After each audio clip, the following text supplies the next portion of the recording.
2025 முடிய போது. இந்த நேரத்தில் ஒரு நல்ல திரைப்படம், தரமான திரைப்படம், சொல்லப்போனால் இந்த ஆண்டு வந்த திரைப்படங்களே இந்த திரைப்படம் தான் மிக சிறந்த திரைப்படம் அப்படின்னு சொல்லலாம். இந்த திரைப்படத்துக்கு எத்தனை விருதுகள் வேணாலும் கொடுக்கலாம். இந்த திரைப்படத்தை எத்தனை முறை வேணாலும் பார்க்கலாம். என்னப்பா இப்படி சொல்ற அப்படின்னு கேட்டீங்கன்னா, நிச்சயமா நான் சொல்றது உண்மை. அந்த படத்தை பாருங்க. அந்த படத்தோட பேரு சிறை. ரொம்ப மனதுக்கு நெருக்கமான திரைப்படம். நான் வாழை படம் பார்த்தேன். அந்த படத்தை பார்த்துட்டு இறுதி காட்சி ரொம்ப கண்கலங்கிற மாதிரி இருந்துச்சு. அதற்கு பின்னால இந்த படம் ரொம்ப ஒரு நெருக்கமான படமா இருக்குது. இந்த படம் எப்படி இருக்கு, இந்த படம் என்ன அரசியலை பேசியிருக்குது அப்படிங்கிறத நம்ம விரிவாக பார்க்க போகிறோம். நான் உங்கள் மணியமதன், இது உங்கள் மணியமன் டாக்ஸ். வாங்க காணொலிக்கு போயிடலாம். சிறை இந்த படத்தோட இயக்குனர் சுரேஷ் ராஜகுமாரி. இந்த படத்தோட ஹீரோ விக்ரம் பிரபு. இவர் தான் கதாநாயகனாக வராரு. இன்னொரு ஹீரோவும் இருக்காரு. அவரு கைதியா இருக்கார், விசாரணை கைதியா இருக்காரு. விக்ரம் பிரபு காவல்துறை அதிகாரியாக, அதாவது ஆயுதப்படை அதிகாரியா ஏஆர்ல இருக்காப்ல. படம் எப்படி தொடங்குதுன்னா, வேலூர்ல இருந்து சிவகங்கைக்கு ஒரு விசாரணை கைதியை போய் நீதிமன்றத்தில் ஆஜர்படுத்தணும். அந்த அதிகாரியா இவர் விக்ரம் பிரபு நியமிக்கப்படுறாரு. இதுக்கு இடையில என்ன நடக்குது அப்படிங்கிறதா இந்த படத்தோட கதை. விக்ரம் பிரபு ஒரு காவல்துறை அதிகாரி. தொடக்க காட்சியிலே ஒரு என்கவுண்டர் மாதிரி ஒரு சுடுற காட்சியை பார்க்க முடியும். பொதுவாக நமக்கு என்ன தெரியும்னா, காவல்துறை அப்படின்னாலே அராஜகம் பண்ணுவாங்க அப்படிங்கிற மாதிரி ஒரு பார்வை இருக்கும். அந்த பார்வை கூட இந்த படத்தை பார்த்தா மாறும். அதுக்காக காவல்துறையில் அராஜகம் இல்லையான்னு கேட்டால் நிச்சயமாக இருக்குது. அதை தாண்டி காவல்துறை அதிகாரிகளுக்கு எவ்வளோ ப்ரெஷர் இருக்குது, அவங்களுக்கு எப்படிப்பட்ட அழுத்தம்லாம் இருக்குது, அவங்களுடைய மேல் அதிகாரிகள் இவங்களை எப்படி நடத்துகிறாங்க அப்படிங்கிறலாம் இந்த படத்தில் ரொம்ப அருமையாக காட்சிப்படுத்திருக்காங்க. இதுக்கு முதல் டானாக்காரன் படத்தில் இதே போல் நல்ல அப்படியான காட்சி அமைச்சிருந்தாங்க. இன்னொரு பக்கம் ஒரு இஸ்லாமியரை காட்டுறாங்க. அவருக்கு ஒரு காதல் கதை இருக்குது. என்னன்னா, இதே என்னடா பண்ண போகிறேன் அப்படின்னு நம்மளை பரபரப்பாகவே வச்சுருக்காங்க. அதுதான் ரொம்ப முக்கியமான. அது ஒரு டாக்குமெண்ட்ரி மாதிரி கொண்டு போயிடாமல் ரொம்ப ஜனரஞ்சகமாக எல்லாரும் பார்க்குற மாதிரி, ரசிக்கிற மாதிரி, எல்லாருமே ரசிக்கிற மாதிரி இந்த படத்துக்கு தான் படத்துக்கு முக்கியமான விஷயமே. இந்த விசாரணை கைதியாக வர்ற ஒரு இஸ்லாமியர், அவர் ஒரு பெண்ணை காதலிக்கிறார், சிவகங்கையை காதலிக்கிறாரு. அங்கே ஒரு சம்பவம் ஆயிடுது, ஒரு கொலை மாதிரி ஆயிடுது. அந்த கொலை வழக்கில் இவர் வந்திருக்காரு. ஆனால் 5 ஆண்டுகளாக விசாரணை கைதியாக இருக்கார். எந்த விசாரணையுமே இல்லாமல், வழக்கு நடக்காமல் பெயரளவுக்கு விசாரணை கைதியாக வந்துட்டு போயிட்டு இருக்காரு. இவரை ஒரு பெண்ணு காதலிக்கிறாங்க. ஒவ்வொரு முறையும் பார்க்க வர்றாங்க. கையில் காப்போட வர்றாங்க. இந்த காப்பு இல்லாமல் அந்த காதலியை பார்க்கணும், அந்த காதலியோட சேரணும் அப்படிங்கிறது அவருடைய ஆசை. ஆனால் இவருக்கு, காவல்துறை அதிகாரிக்கு, விக்ரம் பிரபுக்கும் மற்றவங்களுக்கும் பயமாக இருக்குது. இவனை பார்த்தா யாராவன் ஒரு மார்க் கடை அப்படின்னு இருக்கு. அப்போ விக்ரம் பிரபு இவருடைய அந்த ஹீரோவோட என்ன நடந்துச்சு அப்படின்றலாம் தெரிஞ்சுக்கிறாப்புல.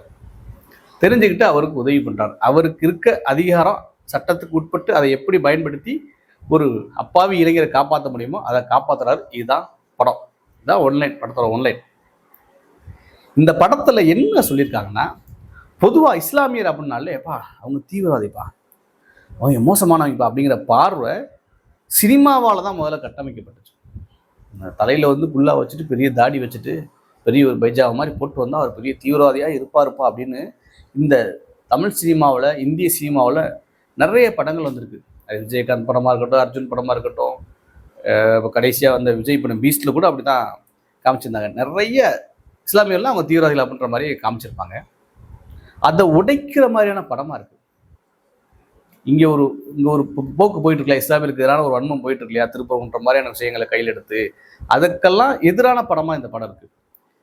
இது ரொம்ப ஒரு முக்கியமான காட்சி. இந்த பையன் தப்பிச்சு போகிற மாதிரி ஒரு காட்சி இருக்கும். அப்போ அவரே சரண்டர் ஆவார் காவல் நிலையத்தில். அதில் ஒரு அதிகாரி விசாரிப்பார். விசாரிக்கும் போது துப்பாக்கி லோட் பண்ணியிருக்கோம். அப்போ அவர் கேட்பார், ஏப்பா அந்த சீனை கூட நீங்கள் பார்த்துருப்பீங்க, எஸ்கார்ட்டுக்கு போகும்போது லோட் பண்ணாமல் இருக்கும் லாங் எஸ்கார்ட்டில், ஏன் அது லோட் பண்ணி வச்சுருக்கீங்கன்னா, சார் அவன் அக்யூஸ்ட் முஸ்லீம் அப்படின்னா. அப்போ அதில் அவர் பேர் மூனார் ரமேஷ் நினைக்கிறேன். அவருடைய பாப்பாப்பில் அப்படின்னா, முஸ்லீமா? ஆமாம் சார், அக்யூஸ்டு முஸ்லீம். டேய் நானும் முஸ்லீம் தான்டா அப்படின்னு சொன்னால் தேட்டரே அல்லோலப்பட்டுருச்சு. நானும் முஸ்லீம் தான்டா, என்னை சுட போறியாடா, சுடுறா அப்படின்னு சொல்லுவாப்புல. சொல்லிட்டு, தம்பி உன் பேர் என்னப்பா அப்படின்னு கேட்கும்போது அப்துல் ரவூப் அப்படின்னு சொல்லுவார். போங்கடா முதல்ல அப்படின்னு அனுப்பி வச்சுருவார். அப்புறம் இறக்கப்பட்டு, சரிவா உன்னை இறக்கி விட்றேன் அப்படின்னு சொல்லிட்டு, அவன் பேர் இருக்குல்லையே அப்துல் ரவூப், அது என்னன்னு தெரியுமா? வந்து அமைதியாக இருப்பா, தெரியாது. இந்த அப்துல் ரவுப் தான் 1995 ஈழத்தமிழருக்காக தீக்குளிச்சு இறந்து போனவர். நாங்கள் இந்த நாட்டில் தமிழனாக தான் இருக்கோம், இந்தியனாக தான் இருக்கோம், நீங்கள் மட்டும் ஏண்டாக்களை மதமாக பார்க்குறீங்க அப்படின்னு ஒரு வசனம், அட்டகாசமான வசனம். ஈழத்தமிழர்களுக்காக அப்துல் ரவுப் தீக்குளிச்சு போனார். அது மிகப்பெரிய வரலாறு, அதை பற்றி இன்னொரு முறை பேசுவோம். அதை அட்டகாசமாக காட்சிப்படுத்தியிருப்பாங்க. இதில் வந்து அதுக்கடுத்து எப்படி ஒரு கிராமத்தில் ஒரே ஒரு குடும்பமாக இருப்பாங்க, ஒரு இஸ்லாமிய குடும்பம் இருப்பாங்க, அவங்கள இங்கே ஒரு எப்படிலாம் வந்து காரணம் பண்ணி ஒத்த வீட்டுக்காரன்னு சொல்லி அழிப்பாங்க, நெருக்கடி கொடுப்பாங்க அப்படின்ற ரொம்ப வந்து காட்டியிருப்பாங்க. இது இஸ்லாமியருக்கு மட்டும் இல்லை, தலித் மக்கள் இப்படியான எண்ணிக்கை குறைவாக இருக்கக்கூடிய பகுதிகளில் மிகப்பெரிய அட்ராசிட்டி, எண்ணிக்கை அதிகமாக இருந்தாலும் நடக்கும், அது வேறு விஷயம். எண்ணிக்கை குறைவாக இருக்கும்போது இன்னும் அதிகமாக அவங்களுக்கு பல இடங்களில் தாக்குதல் நடைபெறுது. இன்னும் சொல்லப்போனால் தலித் மக்கள் தாண்டி யாரெல்லாம் எண்ணிக்கை குறைவாக இருக்காங்களோ அவங்கள டாமினேட் பண்ணுற போக்கு இங்கே இருக்குது. இதெல்லாம் ரொம்ப அழகாக படத்தில் காட்சி பிடிச்சாங்க. இதில் அந்த நாயகியை நடித்த பெண் அட்டகாசமாக நடிச்சிருக்காங்க. அவங்கள அக்கா அவங்க ஒருத்தவங்க நிறைய படம் நடிச்சிருக்காங்க, அவங்களும் ரொம்ப படம் அட்டகாசமாக நடிச்சிருக்காங்க. அந்த அப்துல் ரவுப் நடித்தவர் ரொம்ப அட்டகாசமாக நடிச்சிருக்கு. அப்புறம் அவர் தயாரிப்பாளர் பையன் இருந்தாங்க. விக்ரம் பிரபு படத்தை தூக்கி சுமக்கிறாப்புல. இதை இன்னொரு படத்தோட சாயல் மாதிரி கூட கொஞ்சம் விட்டுருந்தா அந்த படத்தோட சாயல் மாதிரியே தெரிஞ்சிருக்கும். அது நீங்கள் படம் பார்க்கும்போது உங்களுக்கு தெரியும். எனக்கு என்னடா இது, அந்த படத்தோட சாயல் மாதிரி ஒரு காட்சி வந்துச்சு இருக்கும்போது அங்கே ஒரு ட்விஸ்ட்டு இல்லை, வேறு மாதிரி காமிச்சிருவாங்க. நல்லா இருந்துச்சு. இறுதியில் வந்து என்னாச்சு, அவங்க அந்த இஸ்லாமிய கைதி அவருடைய காதலுடைய சேர்ந்தாரா அப்படின்ற மாதிரி முடிச்சிருப்பாங்க. கடைசியில் அவர் காவல்துறை அதிகாரியாக வர்ற விக்ரம் பிரபு ஒரு முக்கியமான விஷயம் சொல்லுவார். எனக்கு ஒரு அதிகாரம் இருந்துச்சு, இந்த அதிகாரத்துக்கு உட்பட்டு எனக்கு கிடைச்ச வாய்ப்பை பயன்படுத்தி அவனுக்கு நான் வந்து ஒரு நீதியை பெற்று கொடுத்தேன். இப்போ நீங்களும் உங்களுக்கு இருக்கிற அதிகாரத்தை வச்சு, உங்களுக்கு இருக்க வாய்ப்பை வச்சு நீங்கள் பாதிக்கப்பட்ட மக்கள் பக்கம் நிற்கலாம் அப்படிங்கிற மாதிரி ஒரு மெசேஜோடு முடிச்சிருப்பாங்க. இதில் ரொம்ப முக்கியமான விஷயம் என்ன நான் பார்க்குறேன்னா, காவல்துறை அதிகாரிகளுக்கு ஏற்படுற மன உளைச்சல், அவங்களுக்கு எல்லா பக்கமும் இருந்து வர அழுத்தம், இதெல்லாம் ஒரு பக்கம் காட்சிப்படுத்தியிருப்பாங்க. இன்னொரு பக்கம் இஸ்லாமியர்களை இந்த சமூகம் எப்படி பார்க்குது, அவங்கள வந்து இன்னமும் தீவிரவாதியாக பார்க்குறது, ஜிகாதிகள் அப்படின்னு சொல்கிறது, இந்த மாதிரியான விஷயங்கள்லாம் காட்டியிருக்குது. அதே போல் ஒரு கிராமம், அந்த கிராமத்தில் ரொம்ப முக்கியமான விஷயம், பெண்களை எந்த அளவுக்கு இன்னமும் ஒடுக்கி வச்சுருக்காங்க அப்படிங்கிறது அந்த படத்தில் அட்டகாசமாக காட்டிருப்பாங்க. ஒரு குடியார பையில கல்யாணம் பண்ணியிருப்பாங்க ஹீரோயினோட அக்கா. அவன் அவ்வளோ கொடுமைப்படுத்துவான், அவனுக்கு குழந்தை இருக்காது, அவன் வந்து அவ்வளோ டார்ச்சர் பண்ணுவான், அதையும் பொறுத்துக்குருவாங்க. அக்காவையும் அடிப்பேன், தங்கச்சி ஹீரோயின் அவங்களையும் போட்டு அடித்து கொடுமைப்படுத்துவான், மாமியாரையும் போட்டு அடித்து கொடுமைப்படுத்துவான். அப்படி வந்து ஒரு இதெல்லாம் வந்து இன்னமும் நடக்குது. இன்னும் பல கிராமங்கள் நகரங்களையுமே இருக்குது. பல இடங்களில் பெண்கள் மீது இவ்வளோ ஒடுக்குமுறை இந்த ஆண்களால் நிகழ்த்தப்படுது. இது ரொம்ப அழகாக யதார்த்தமாக சிவகங்கை எப்படி இருக்கும், சிவகங்கை நாங்களாம் 1000 முறை போயிருக்கோம், சிவகங்கை இப்படி தான் இருக்கும் அப்படியே காமிச்சிருப்பாங்க. ஒரு காவல் நிலையம் எப்படி இருக்கும், சில இடங்களில் பார்த்தீங்கன்னா அப்படியே அது ரொம்ப செயற்கையாக இருக்குது. சில படங்களில் காவல்துறை அதிகாரிகள்லாம் இந்த படத்துலேயே நிறைய டைம் சொல்லுவாங்க, ஏன்னா சினிமாவை பார்ப்பியாடா, சினிமா போலீஸ் அணி அப்படின்ற மாதிரி வசனங்கள்லாம் வரும். ரொம்ப யதார்த்தமாக ஒரு காவல் நிலையம் எப்படி இருக்கும், காவல் நிலையம் எப்படி இயங்கும், காவல்துறை அதிகாரிகளுக்குள்ள சிக்கல் என்ன, இதில் காவல்துறை அதிகாரிகள் சில பேர் எப்படி நல்ல விஷயங்கள் செய்கிறாங்க, அவங்களால எப்படி சில விஷயங்கள் செய்ய முடியாமல் போயிடுது, காவல்துறை அதிகாரிகளுக்குள்ளேயே எவ்வளோ பெரிய கருப்பாடுகள் இருக்குது, இது எல்லாத்தையுமே ரொம்ப அழகாக இந்த படத்தில் காமிச்சிருப்பாங்க.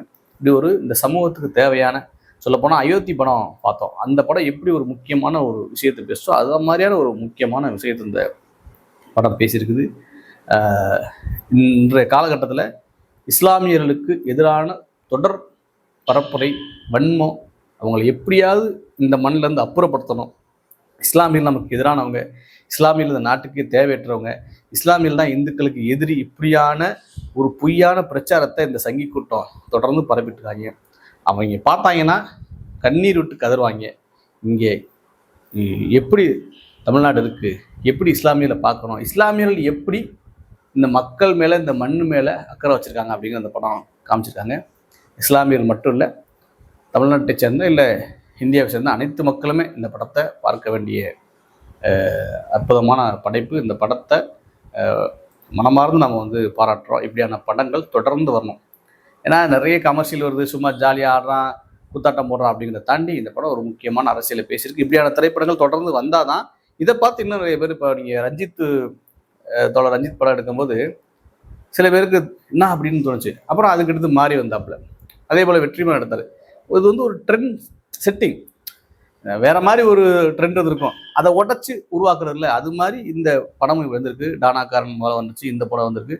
இது மாதிரியான படங்கள் தொடர்ந்து வரணும். இப்படியான படங்களை வெற்றி பெற வைக்க வேண்டிய தமிழ்நாட்டு மக்களோட கடமை. கண்ட படத்தெல்லாம் கண்ட குப்பைகளை கந்தன் மலையை காப்பாத்துறேன்னு சொல்லி யூடியூப்ல ரிலீஸ் பண்ற கூமுட்டையெல்லாம் இருக்காங்க. அத்தனை இஸ்லாமியர் மேல வன்மத்தை கக்கிற, தலித் மக்கள் மேல வன்மத்தை வைக்கிற மாதிரியான குப்பைகளை எடுத்து இருக்கிற படம் எடுக்கிறாங்க. இப்படிப்பட்ட நபர்களுக்கு மத்தியில் இந்த படத்தை எடுத்த இயக்குனருக்கு நம்ம உண்மையிலேயே வாழ்த்து சொல்லுவோம். தொடர்ந்து இந்த மாதிரி படங்களை கொடுங்க. தமிழ்நாட்டு மக்கள் எப்போதும் உங்களுக்கு துணை இருப்பார்கள். இஸ்லாமியர்களும் கிறிஸ்தவர்களும் இந்த மண்ணில் இருந்து பிரிக்கப்பட வேண்டியவங்க இல்லை, அவங்க இந்த மண்ணின் மைந்தர்கள் அப்படிங்கிற இந்த படமும் சொல்லியிருக்குது. நம்முடைய கருத்து அதுதான். மீண்டும் சந்திப்போம். இந்த சேனலை மணியம்மன் டாக்ஸை வந்து சப்ஸ்கிரைப் பண்ணிங்க. இந்த சேனலில் இது மாதிரியான நிறைய விஷயங்களை, சினிமா சம்பந்தம் இல்லை நிறைய மற்ற அரசியலை நம்ம வந்து பேசாத விஷயங்கள்லாம் பேசுகிறக்காக சேனல் தொடங்கியிருக்கோம். மீண்டும் சந்திப்போம்.